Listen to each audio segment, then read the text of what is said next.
Hello! Today I've got a quick tip for you regarding Google Sheets. This is a tip that I think will make the transition from Excel a little easier if you're used to using that program instead. So I've already got a sheet set up here for you to see, where I have teachers' names set up in the leftmost column, and the days of the week running in this row across the top of the page. I've then got the class names laying out each teacher's schedule throughout the week running horizontally.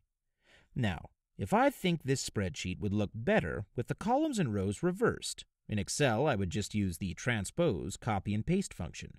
In Sheets, I will use the formula equals transpose parentheses.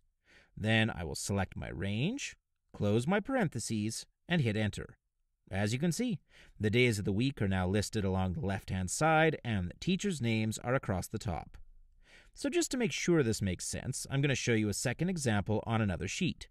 Here I've got my customer classes running down the left-hand side of the page, ranked by small, medium, large, and enterprise, and then the dates across, with the number of customers in the values right here.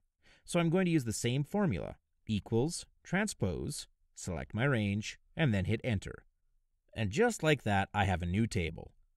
So, you might have heard that Google Sheets can't measure up to Excel, but I really think it's just a matter of learning the power contained in all the functions and formulas within Sheets, and I think that will allow you to do so much more than you might realize at first.